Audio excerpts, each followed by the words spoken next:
3 disturbing true horror stories. Mr. Nightmare. So this time around, the horror stories don't have a specific theme. They're just horror stories in general. Okay, let's go ahead and check them out, man. Mr. Nightmare's horror stories are always really good. I kind of had a list right there. I don't actually have a list, so I don't know.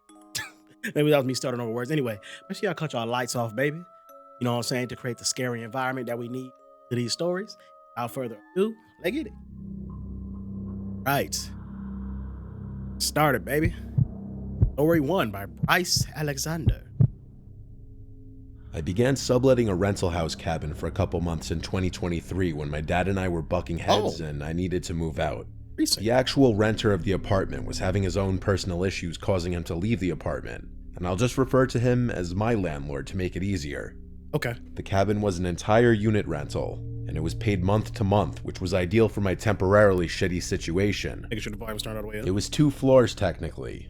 A small kitchen, decent-sized living space, and 1 bedroom that you had to climb a little flight of stairs to get to. Okay. There was a quirky hatch-type door that you'd have to open to get to the upstairs bedroom. Oh. I had already been there for a month. I paid for the second month's rent already by this point, so I was fully situated there. The cabin sat at the end of a dirt road with a few other similarly sized cabin-type houses. One was vacant as far as I knew because I never saw cars parked out front or lights on. Okay. The other houses, well, I never met the neighbors, but I knew people lived in them. Right. I work 12-hour shifts sometimes, and when I get home, I'm completely exhausted and will just go straight to bed and watch TV until I fall asleep. This was one of those nights. I got home, made a peanut butter and jelly sandwich and a protein shake as my late night dinner, and went to bed. I always shut the door on the floor every night. I find myself to be uncomfortable at night, having the entrance to your bedroom opened. Something about it makes me feel exposed or vulnerable. Hey, for me. This door in the floor didn't have a lock. Close my door. This cabin was made for 1 person or a couple. I was watching TV in bed when I heard it.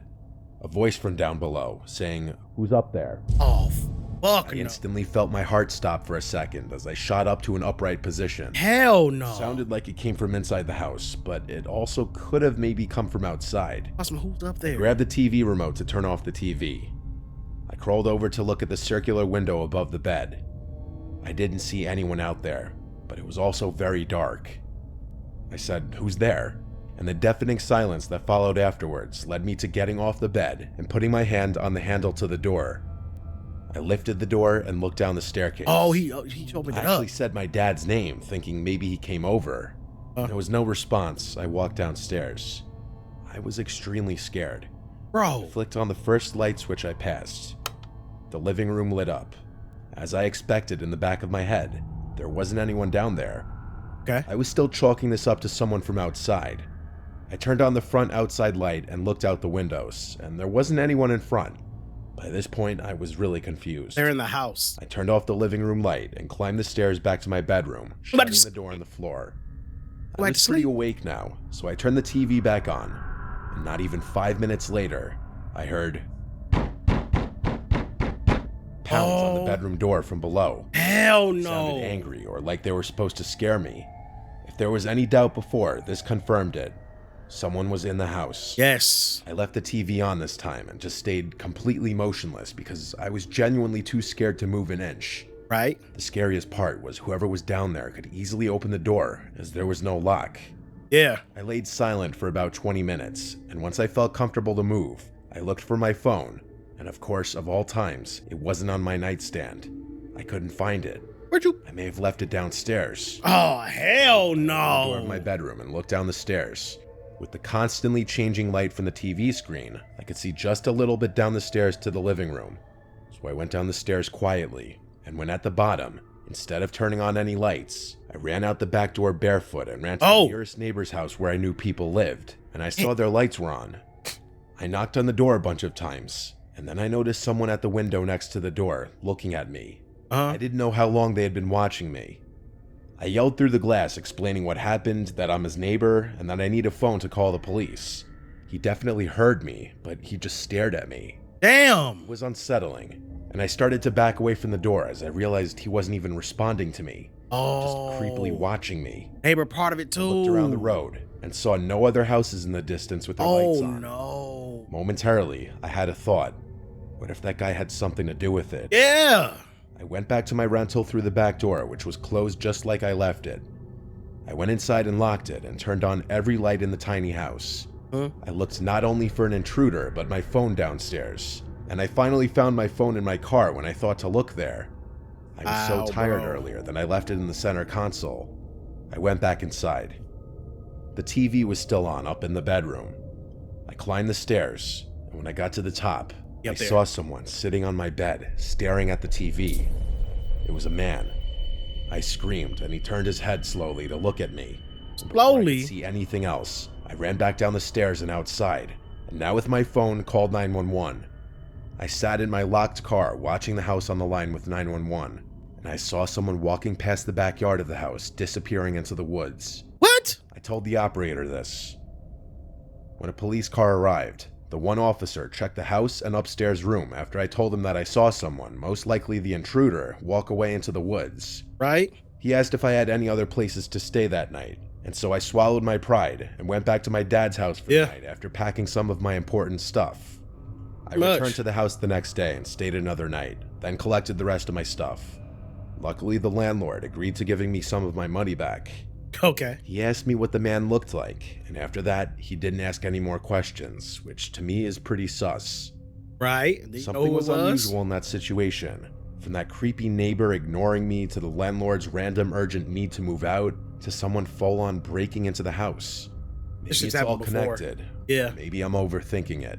Happened to the landlord or somebody else the landlord had living there. That's messed up, bro. Hell no, dog. How would y'all feel in that situation, bro? And then she stayed another night. She bold. Oh, they don't stay another night. I'd had to come the next day, get all my shit, and I'm going back. Hey, Dad, whatever problems we got, I understand. But listen, man, need a couple more days, couple more weeks, something. Just find another place. This place ain't working out. What the hell is up with that house, bro? That dude broke in, sat on the stairs. He was banging on the goddamn door. He was making his presence known. He wasn't even breaking in the house like on some sneaky shit. He was letting it be known he was in that thing. That's crazy, bro.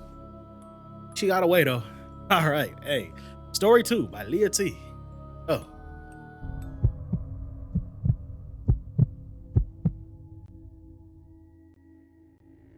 It was a Tuesday night around 11 p.m. in 2013, and I was walking down a dimly lit street at night on my way home from work.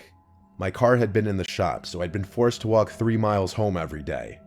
The walk was barely an hour, so I was home before midnight. I live in a small town in southern Indiana, so after 10 there's rarely any cars on the road. The only vehicles you ever see are truckers heading to Indianapolis. I was about a mile into the walk when I turned on a dirt road. My house was off the beaten path, so I had to take all these dirt roads surrounded by forest to get there. And walking? As I was turning, I heard the sound of a motor in the distance, and it was getting closer very slowly. I saw about a quarter mile down the stretch of road I just turned off of a van moving very slowly without its lights. At first, this didn't strike me as out of place due to the fact that the town I live in there is a pretty cheap car dealership that sells used cars and vans with broken parts, like broken headlights. So I just assumed this guy was one of their clients. Okay. I kept walking down the side road with the van still going slowly down the main road. About 5 seconds later, I jumped when I heard the sound of the van roar, and it sped up really fast. Oh. Except now it had its lights on. I was startled, but not worried. This was until the van got closer to the turn for the side road. About 500 feet away from the turn, the van turned off its lights again and slowed down. Now I was officially creeped out. What the hell are you doing? I didn't want to seem startled, so I just walked faster down the road. Yeah, don't run yet. I kept turning back constantly to see if I was being followed. Then my suspicions became reality. Turn down your way. I saw the van turn onto the dirt road. I was only about 500 feet from the van, so I started to walk a lot faster. I didn't want to look back, but I did just to be safe. And what I saw frightened every bone in my body. I saw the van there, stopped with both the passenger and driver's doors open. At this point, I ran for my life down the dirt road. Hell yeah! What I'm positive was a gunshot not far away. Oh! I really thought this was how I was going to die. I made a quick turn into one of the surrounding forests and hid behind a big rock. I heard what sounded like a middle-aged man not far away say, "I think she went into the woods." They trying to kill her? To my horror, what sounded like 3 young girls, with one of them responding, "Okay, sir, I'll see if we can find her." What the fuck? Now I wasn't fearing for my life. I was worrying I was going to be forced into whatever sick group this was. Yeah. I was covering my mouth, trying not to make any sound. Try to shoot her first to injure her? Whoever finds her doesn't have to drink the blood tonight. A million thoughts ran through my head. Is this some sort of satanic cult? Excuse me? Kidnapped? Will I become one of them? I spent what felt like an eternity sitting behind a rock, being scared of any sound that I could hear. Then, to my relief, I heard cop sirens nearby. I stayed there just to be safe. Okay. When I felt the courage to look from behind the rock, I saw red and blue lights right outside the forest. Wow. I ran out screaming for help. Please tell me they got Cops them. came to me and said, "Ma'am, do you know about this body?" I was confused and said, "What body?" Then I saw in front of the cop car the most gruesome thing I will ever see. It was what looked like a naked young woman, gutted, blood everywhere. There was no van in sight. I then explained everything to the cops. The car, the man, the girls who had to drink the blood. The cops said they'd look into it and were nice enough to drive me home. That night, when I couldn't sleep, I looked out my window to see the van, the same one from before, driving slowly without its lights on down my street. This time I was smart and wrote down the license plate. Okay. I called the cops immediately and told them what I saw and gave the license plate number. Get their ass, As please, expected, please. when the cops came, the van was long gone. Of course. But what they told me is what will horrify me to this day. The cops said we checked the license plate number. It's a plate registered in South Dakota. But the thing is, we checked with other precincts around the country, and they've gotten reports tonight that there was also a suspicious van with that license plate. One in Vermont, one in Nevada, one in Alaska, and one in Texas. Hell no. They said we'll call you if we get any more information. The cops left, and I never got a call. Bro. I don't really believe in the paranormal, so my best guess is that it was some sort of cult that used fake license plates to do their sick things all across the country. But I guess I'll never know. I moved out of Indiana. Now I make sure when I see something suspicious, I bolt. Yeah, get up out of there. Get up out of there. Dog, what is going on here? Bro, that would definitely be the scariest experience of my life, bro. I would never be able to forget that that happened to me. I'm glad the person missed that gunshot. Then you gonna send your little girls that you got with you to try to go and find her. God damn it, what the hell? Then they can't even track them down by the license plate because there's hella other vehicles with the license plate all across the country. But did they didn't, you still be able to find the people that are near you though, would think. Oh no, that's messed up, bro. I've never moved to Indiana. Going there. That's crazy, bro. That's crazy. All right, man, we got one more story. That shit is crazy, dog. Much as you could be scared of the paranormal and things like that, things you should fear the most is people. Actual, real, alive people. We got some dastardly individuals out here, man. What is wrong with them? All right, third story. Let's go. By Mike. My wife and I live in a normal suburb. We have normal jobs, normal lives, next to normal neighbors. We live the, I guess you'd say, standard American lifestyle that most of us are taught by our parents to achieve. Me sitting down to write this story is already saying something because I'm not a writer. The last time I typed something out this long was the last paper I wrote in college. That's our neighborhood, all these flipping fools. Something happened not that long ago that no one can explain, At their and big it yards? still scares us to this day. My wife Gianna and I had a normal day, and after work, we decided to go out to eat for a change, and we got back around 9. We don't stay up very late on work nights, so by 9:30, we were brushing our teeth getting ready for bed. You know, By 10 o'clock, we were in bed, and we usually shut the lights off at 11. We either read our books or watch our show. Tonight, we were watching our show. Then the phone rang. Gianna told me not to answer it. Anyone calling at this hour can't be good news. I agreed with her, but for that reason, I said I should pick it up in case it's an emergency. Right? So I reached over for the phone next to the bed to pick it up, but it stopped ringing before I could actually lift the receiver. Oh, okay, That well. old landline was trash. The second a call stopped, the caller ID would disappear, and there wasn't a way to check the call history. Oh well, wrong number. But a few minutes later, the phone rang again, so I grabbed the phone and looked at the screen. It said unknown number. Gianna and I both thought that was unusual, especially past 10 o'clock. I feel that there's a generally accepted cutoff time for phone calls, and that's after 9 p.m. I didn't pick up the phone, but right after it stopped ringing, the phone rang again. Suddenly, it felt like it was an emergency, like God forbid something happened to a relative. so I picked up in a hurry. Okay. On the other end, it was the voice of my neighbor, Al. He asked me if I knew that man standing out in front of my house. I said, "What are you talking about?" He told me to go outside and hung up. They don't go I outside. found it insanely bizarre the way he'd just hang up abruptly like that. Gianna's face when I told her what Al just said was a look of fear. She said, "Don't go out there." Right. Why would you go I'm outside? just gonna look out the window. Yeah, I'll look out the window. I went downstairs and moved the curtain a bit to look out to the front lawn. Go outside. There was definitely no one standing outside. I opened the front door and then the storm door and stepped out to the front Why stoop. you open the door? I looked around and looked into the bushes. I would have right in front of the immediately thought house. somebody trying to get me. Nobody. So I got a little annoyed at the idea that Al would prank call us this late on a work night. It also just felt a little out of character for him to do that. Was it really I Al? went back to bed and told Gianna that no one was out there and Al was probably messing with us. She was just as confused by that as I was. It just felt bizarre. And when something seemed that out of place, bro, And so I did. look into it Rang more. and went straight to voicemail. So I left a voicemail saying, "Hey Al, what was that call about? Give me a call back." Then the phone rang. It said unknown caller again. I picked up and it was Al again, saying before I could even say anything, "Go outside. There's someone standing outside your house." He said it in a calm, slow voice. Then he hung up.